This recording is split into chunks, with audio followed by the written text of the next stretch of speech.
The board was on the kitchen table when I arrived, face up, the planchette resting in the corner like a thing that had been set down in a hurry.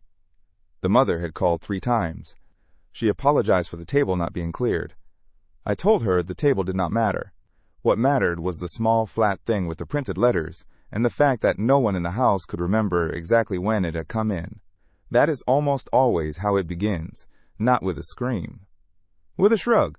A box that came from a relative's estate, or a yard sale, or the back of a closet, and nobody asked where it had been before it was theirs. The afternoon light came in low through the window over the sink. The crucifix above the door had a film of dust on it, and the youngest child, a boy of 9, would not come into the room while the board was there. He stood in the hallway with his shoulder against the wall, watching me, the way a person watches a stove he has already been burned by once. I am a priest. I have been one for 40 years. For a portion of that time, I have served as an exorcist, which means I have spent more hours than I would have chosen sitting in living rooms like this one, with families who did not believe in any of this until it arrived in their home and refused to leave. I am a Thomist by training. That word means I owe my mind to Thomas Aquinas, who taught that grace builds on nature, and that the intellect is made to know what is true, not merely what is comforting. I tell you this so you understand the disposition I bring. I do not enjoy frightening people. I do not believe fear is a sacrament. The enemy traffics in fear, and a frightened soul is an easier soul to push. What I want is the opposite of that. I want you to see clearly, the way Aquinas wanted us to see, so that you can act, and act rightly and then sleep. Most of what I will tell you tonight is not dramatic. It is dull and practical, like checking the latches on your own doors before the cold comes. I should say plainly what I am not. I am not a man who goes looking for the devil. The longer I do this work, the less I find him where the films and the websites insist he is, and the more I find him exactly where the church always said he would be, in the slow erosion of a soul that stopped praying and a home that stopped guarding itself. An exorcist who is eager is an exorcist who is dangerous, to himself and to the people who trust him. The first thing the rite of the church requires of a priest is that he rule out everything else first, the medical, the psychological, the merely natural, and only when those are exhausted does he proceed, and even then, with caution, under his bishop, slowly. I tell you this because I want you to hold what follows the way I hold it, soberly, with the natural explanations honored first, and the supernatural admitted only when the natural will not account for what is in front of you. That discipline is not a weakness in the church's method. It is its strength, and it is what separates the work of an exorcist from superstition, which is the very thing we are here to talk about. So let me tell you about the house. I will not give you the name of the family or the town. I never do. The case I am describing is a composite, drawn from many homes and stitched into one, so that no person can be identified and no wound reopened. But every detail I give you happened somewhere, to someone, more than once. The mother was a good woman. She went to Mass. She had a holy water font by the front door that had been dry for years, the little sponge in the bottom of it gone hard. There was a rosary in a drawer somewhere. She thought it might be in the dresser. And there was the board, which had belonged, she finally remembered, to her older sister, who had bought it second-hand decades earlier and used it at a slumber party when they were girls, asking it questions, laughing, until one night they stopped laughing and put it away and did not speak of it. The sister had since left the church. The board had passed down through a move, into a basement, into this kitchen, where the children had found it and, bored on a rainy week, set it up on the table and begun to play. That is the first object, the board, the Ouija board, the talking board, the spirit board, whatever name it goes by where you live. I want to be precise about why it is dangerous, because precision is the only thing that protects you here. The board is not dangerous because the cardboard is evil. Cardboard is cardboard. It is dangerous because of what it is for. It is an instrument designed for one purpose, to solicit communication from spirits you cannot see, cannot name, and cannot vet. In the language of the church, this is divination, and the scripture on divination is not vague. The 18th chapter of Deuteronomy lists the practices God calls an abomination, and at the head of the list stand those who consult ghosts and spirits and seek oracles from the dead. The prohibition is not a cultural artifact of the Bronze Age. It rests on a truth about reality. When you open a channel to the unseen and ask it to answer, you do not get to choose who answers. You have rung a bell in the dark. something may come. And what comes is, by your own design, not God, because God does not haggle through a planchette. The children had asked it questions for a week before the mother understood what they were doing. They had asked it the ordinary questions children ask: who they would marry, when they would die, whether a certain classmate liked them, and at first the answers were the kind of vague nonsense that lets a parent dismiss the whole thing as a toy. Then the answers grew specific. The board began to know things. It spelled out the name of a pet that had died before the youngest was born. It answered a question the older girl had only ever asked silently, in her own head, lying in bed. That is the threshold these games cross without anyone noticing, the moment the responses stop fitting any natural account and begin to carry information no one in the room possessed. By then the boy had stopped sleeping. He told her there was a man at the foot of his bed, not every night, but enough nights. And the man did not speak, and the man was not always there when she came in, which is why, for a while, she thought it was a dream. This is the part of these accounts that people misunderstand. They expect the dramatic, and they get the quiet, and so they dismiss it. A cold in the room. A smell, faintly sulphurous, that no one can locate. A child's animal terror of a particular corner. The mother's own irritability rising to a pitch she did not recognize in herself, words coming out of her at the children that she would never have said. The dog that would not enter the front room and stood at the threshold with its hackles up, growling at nothing. The light in the hallway that burned out and was replaced and burned out again. These are not proof of anything by themselves. A draft is a draft. A bad week is a bad week. Bulbs fail. Dogs are strange. I am the first to say so. An exorcist who sees the devil behind every cold draft is no use to anyone and does real harm. But taken together, in a house where a door has been deliberately opened, they are worth attending to, and the boy's room had a corner he would not look at. Here I have to teach you something, because without it the rest will not make sense. The enemy is real, and the enemy is not a metaphor. Aquinas treats the angels at length in the questions of the first part of his great work, from the 50th question to the 64th, and he is careful and sober throughout. The fallen angels are angels still. They did not lose their nature when they lost their charity. They are intelligences vastly greater than ours, immaterial, swift, and they fell not by weakness, but by a deliberate act of pride, a refusal, a turning of the will away from God that was complete and final.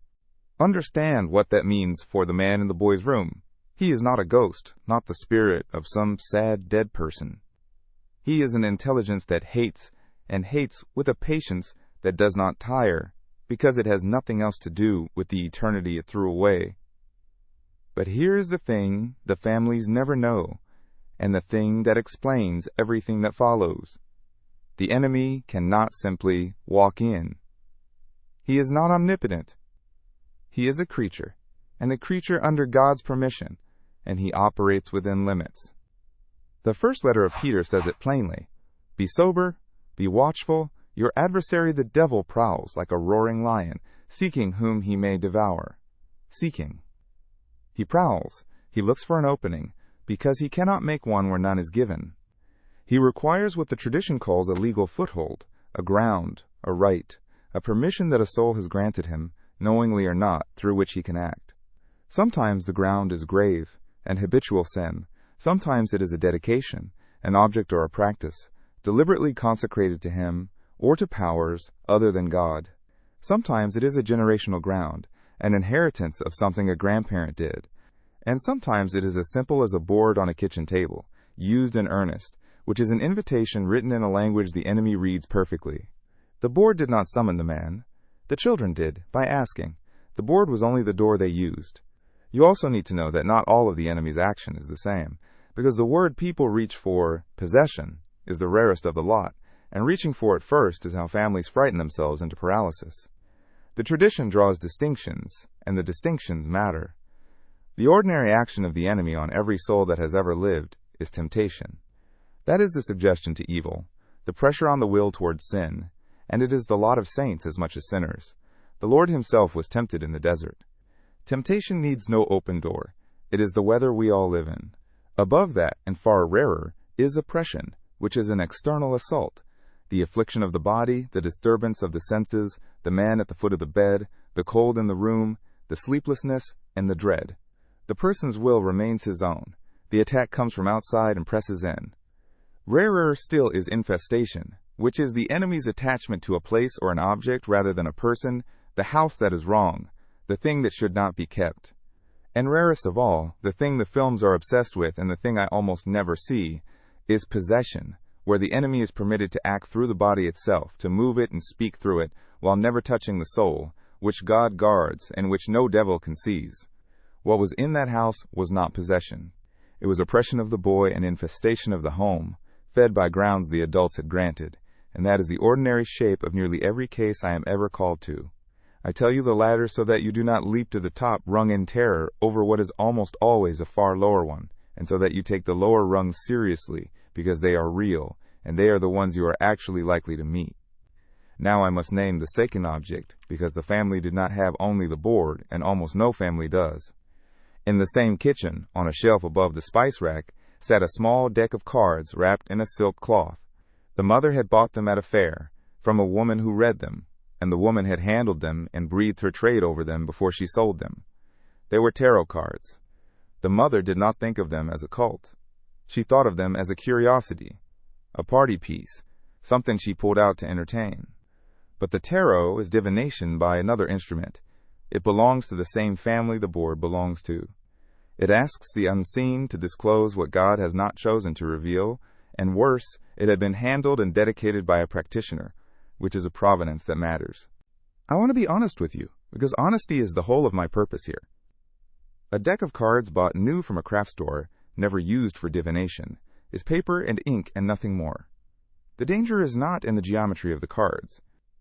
It is in the use and the dedication. These had both. They went into the fire that week with the board. The third object I found in the front room, and this is the one that gives people the most trouble, because it wears the most innocent face. On the windowsill, arranged in a careful row, were stones. Polished crystals, the kind sold now in shops on every pleasant street, each one assigned a power by the people who sell them, this one for protection, this one for prosperity, this one to draw love, this one to ward off what they call negative energy. The mother had placed them with intention. She had been told to hold one and ask it for calm, and she had meant it. That intention is the whole of the matter. A rock is a rock. God made the minerals of the earth and called them good, and there is no sin in a child keeping a pretty stone in a pocket. But a stone used as a charm, credited with a power it does not possess, asked to give what only God can give, has been pulled into the orbit of superstition, and superstition is the rendering to a creature of the trust that belongs to the Creator. The danger is never the object alone. It is the act of the will that bends toward it. I told her this gently, because she had not known, and most people do not know, and the not knowing is exactly what is being cultivated in our time. We will come to why. I want to say a word about the father before I tell you how it ended, because his absence is not a detail. It is part of the architecture of what went wrong. He was a provider and a hard worker and rarely home, and when he was home he was tired and behind a screen. He had not led the household in prayer in years. The dry font by the door was, in a sense, the head of a house is meant to be its first guardian, and the guardian had quietly abandoned his post long before the board ever came up from the basement. I do not say this to condemn him. He was a man like many men, worn down and half asleep at the wheel of his own home. But understand the picture.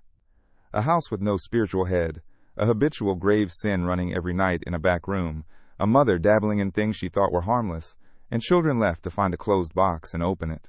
The enemy did not need to be clever. He needed only to walk through a series of doors that had each been left ajar by someone who did not think doors mattered anymore. That is the lesson under the lesson. The objects are real, but the deeper ground was a household that had stopped being defended. The cost in that house became undeniable on a night in the third week. I will tell it plainly and without ornament, because the truth does not need to be dressed up to be heavy. The boy woke the whole house screaming, and when the mother reached his room he was standing on the bed with his back to the wall, pointing at the corner he had refused to look at for a month, and he was speaking. Not in his own register. The words were not a child's words, and they were aimed at his mother by name, naming the thing she had done in her past that the boy could not possibly have known, a private shame, spoken aloud in the dark in a voice that was using her son's throat. That is the moment these families never forget and never fully recover the innocence of. It is the moment the abstraction becomes a person standing in the room. She did not call a friend. She did not call a therapist, though there would be a place for one later, and I always say so. She called her parish, and her parish called me. And here I must name the last two, because they were in that house as surely as the first three, and because the title I was given promised 5, and I will not cheat you of 1. The fourth was a book. On the lowest shelf of the front room, among the paperbacks, sat a manual the mother had ordered years before, out of curiosity, a book of spells, of rituals, of invocations, the kind now sold openly and shelved beside the cookbooks. She had tried, once, a small working from it, lighting a candle and reading the words, half in jest. There is no half in jest with an invocation. To pronounce a formula crafted to summon or to bind a spirit is to perform the act whether or not your heart is in it.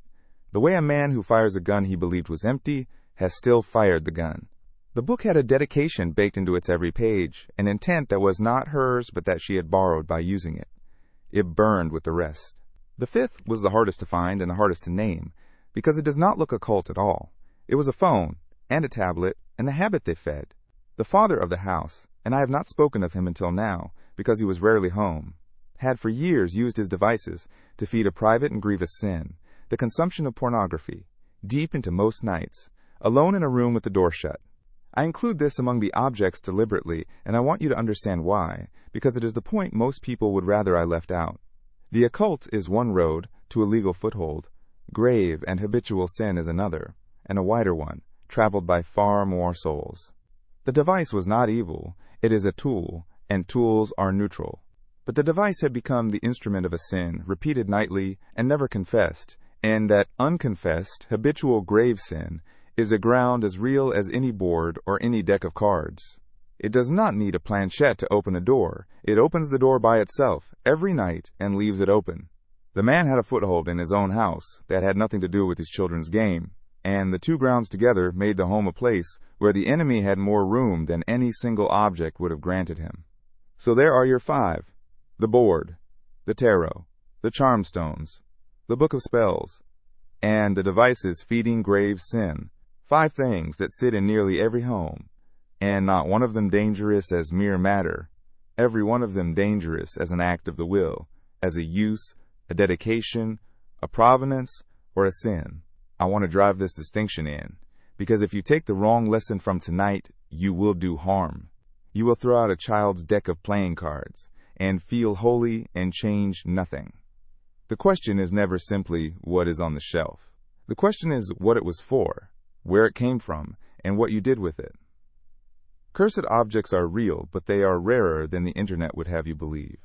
Far more common is the ordinary thing pulled across a line by an act of trust that belonged to God. Now, let me tell you what was done, because this is the part that matters most, and it is the part that proved itself in that house. The remedy is not first an exorcism. People imagine the dramatic rite, and there is a place for the major rite, but it is rare, and it is the last instrument, not the first. The remedy begins with the persons in the house, because the objects were only ever the door, and a door is closed by the one who opened it. The first thing is renunciation. The mother knelt in her own kitchen and renounced, by name, out loud, every practice she had dabbled in. The board, though it was her children's hand more than hers, the cards, the stones, the working from the book. She named them and renounced the enemy and all his works and all his empty promises. The same words spoken over her at her baptism now meant, in a way, an infant could not have meant them. The will that opened the door has to be the will that shuts it. No priest can renounce on your behalf the things you embraced. The second thing is removal, and it is exactly as simple as it sounds. The objects went out, burned where burning was fitting, broken and discarded where it was not, sprinkled with blessed holy water first, and removed entirely from the house. Not stored in the garage, not given to a neighbor, which only moves the door to another wall. Gone. A man does not keep the key to a room he has locked against an intruder hanging by the door he locked. The third thing, and the one I labored over with that family more than any other, is confession. I cannot overstate this, and I will not try to make it sound modern. The Lord, on the evening of his resurrection, breathed on the apostles and said, "Whose sins you forgive are forgiven them, and whose sins you retain are retained." He gave the church the power to forgive sins in his name, a real power, exercised through real men, in a real box on a Saturday afternoon. The Father went. The grave, habitual sin that had been a foothold for years was confessed, absolved, and renounced, and the renouncing has to be daily, because a habit is not undone in an hour. The Mother went. And when a soul in a state of grace receives the Eucharist, Christ himself, true God and true man, comes to dwell within, and there is no foothold the enemy can keep against that presence freely received. This is not poetry. This is the engine of the whole repair. The sacraments are not symbols of grace. They cause it. There is a thing I must guard against even as I say this, and I would be failing you if I did not. When I hand a family holy water, and a blessed medal, and the rosary, there is a temptation to receive them the way the Mother received her stones, as objects with a power of their own, charms to be deployed, a Catholic superstition swapped in for a pagan one. That is precisely the error. The sacramentals do not work like that. A sacramental is not a battery of holy energy. It is a sign instituted by the Church that disposes us to receive grace, and that draws its power from the prayer of the Church, and from the faith and devotion of the one who uses it. Blessed holy water put the enemy to flight, not because the water is magic, but because the Church, in blessing it, asks God to drive him back, and God honors the prayer of his bride. The brown scapular worn around the neck is not an amulet. It is a sign of consecration to the Mother of God, and a promise bound to a life actually lived under her protection, not to a piece of cloth worn while the soul does as it pleases. Get this wrong, and you have learned nothing. Get it right, and you have the difference between faith and the very thing we burned. And then the home itself. I blessed it, room by room, the holy water in my hand, and I refilled the dry font by the front door, so that every person who passed it could bless themselves on the way out into a hostile world. I put the rosary back into the Mother's hand. The rosary is not a decoration, and it is not a lucky charm, which would be to make it the very thing we just burned. It is the steady, daily turning of the mind toward the mysteries of Christ through the intercession of his Mother, and the enemy detests it precisely because it is humble and relentless and cannot be argued with. The curé of Ars, the patron of priests, was tormented bodily for years by the enemy in his own rectory, dragged from his bed, his curtains set alight, and he drove the enemy back with means no more exotic than these: the Mass, the confessional, holy water, a stubborn life of prayer, and a devotion to the saints that did not waver when the nights were long. Padre Pio, in our own near memory, was beaten in his cell and went on hearing confessions 16 hours a day, because the confessional was the front line and he knew it. They are old tools. They are the tools that work. They were never replaced, because nothing has ever been found to replace them. You will want to ask why this is happening now, why the boards are sold in toy aisles, why the stones fill shops on cheerful streets, why the spell books sit beside the cookbooks, and no one blinks. I have thought about this for 40 years, and the answer is not that the enemy has grown stronger. He has not.